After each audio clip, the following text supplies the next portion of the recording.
काम नहीं हुआ तो हनुमान जी को आप हटो, शंकर जी के इधर चले। नहीं, एक को छोड़ा एक को पकड़ा। शिव जी से काम नहीं हुआ, आप हटो, रामदेव जी के इधर चले। कितने दर दर भटक रहे हैं। तो हमारी पकड़ तो कमजोर है।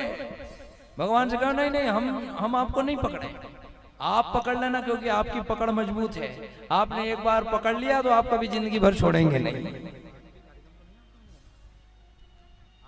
वो आपने पकड़ लिया तो भवसागर के पार ले चलोगे महाराज, हम तो डूब जाएंगे। अपना आश्रय, हमें अपने आचरण पर भरोसा नहीं है, इतना बल नहीं है, हमें तो केवल आपके चरणों का भरोसा है। आपके चरण की नौका में बैठे हैं तो आप भवसागर से पार लगाओगे। इसलिए ले चल परली पार। खड़े खड़े क्या सोच रहे हो, कर दो भव से पार। दोबारा ना आए संसार सागर में, क्योंकि संसार में आना जाना तो बड़ा दुख का काम है भाई। जन्म मृत्यु जरा व्याधि दुख दोषानु दर्शनम। भगवान गीता में कहते हैं कि जन्म भी दुख है, मरण भी दुख है, यहाँ का जीवन भी दुख ही दुख है, सुख है ही नहीं। इसलिए दुख में नहीं आना। भगवान आनंद सिंधु है, आनंद सिंधु में ही समाहित होकर के हम रहें, यही भगवान से मंगल में प्रार्थना करें। और आप सबका जीवन सुख में व्यतीत हो, आनंद में आप सब रहें, महापुरुषों का संग करें। आप सबको बहुत बहुत साधुवाद, धन्यवाद। आप सब लोगों ने पधार करके भगवान के इन दिव्य चरित्रों को श्रवण किया, यज्ञ भगवान का दर्शन किया, श्री हनुमान जी का दर्शन किया। भैया हनुमान जी का दर्शन जरूर करना है। हनुमान जी शिव जी विराजमान हो चुके हैं अपने आसन के ऊपर।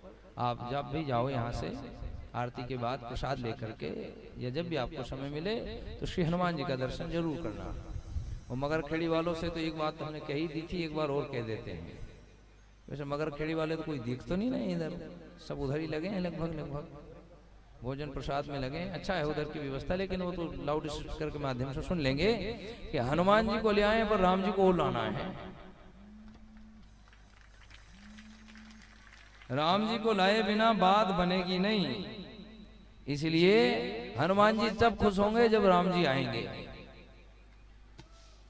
बिना राम जी के आए हनुमान जी प्रसन्न नहीं होंगे।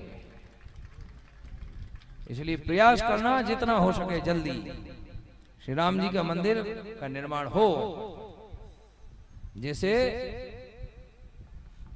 बिना तिलक के भाल सूना लगता है, बिना तिलक के व्यक्ति का भाल सूना लगता है, बिना सिखा के सिर सूना लगता है, वैसे ही बिना मंदिर के गांव भी सूना ही लगता है। चाणक्य ने तो ये कहा, चाणक्य नीति में, जिस गांव में नदी नहीं, जिस गांव में वैद्य नहीं, जिस गांव में गुरु नहीं, जिस गांव में मंदिर नहीं, ऐसा गांव भी मरघट के समान है। मरघट है, उसमें कभी नहीं रहना। ये चाणक्य नीति में कहते हैं। इसलिए श्री हनुमान जी का मंदिर तो आपने बना दिया, अब हनुमान जी ही कृपा करेंगे। और चिंता नहीं करना, उपद्रवी को तो लूम में लपेट के फेंकेंगे।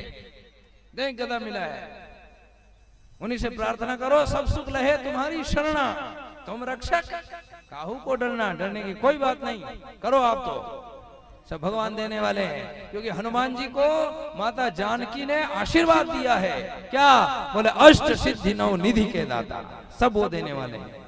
उनकी कृपा से सब मिलेगा। असबर दीन जानकी माता, भगवती जानकी ने श्री हनुमान जी को ऐसा आशीर्वाद दिया हनुमान जी की कृपा से। और मगरखेड़ी के युवा वर्ग प्रति मंगलवार को श्री हनुमान जी का झंडा निकाल करके नगर में भ्रमण करें, सुंदरकांड का पाठ करें। हनुमान जयंती आ रही है तो आचार्य जी को बुला करके बढ़िया अभिषेक करना हनुमान जी का। शिवरात्रि में भगवान शिव का अभिषेक करो, अभिषेक का जल ले जाकर के अपने अपने घरों में उसका प्रोक्षण करो, उसको छिड़को, उस जल का पान करो, आपके घर की तमाम बीमारियां दूर होंगी श्री हनुमान जी की कृपा से, श्री शंकर भगवान की कृपा से। क्योंकि भगवान शिव स्वयं महामृत्युंजय है, समस्त व्याधि को दूर करने वाले। शंकरम व्याधि नाशनम, व्याधि का नाश करने वाले भगवान शंकर है। ऐसे भगवान शिव की और भगवान श्री हनुमान जी की कृपा से, उनके आशीर्वाद से और उनकी उपस्थिति में, किसी भी रूप से वो उपस्थित रहें, उपस्थित हैं।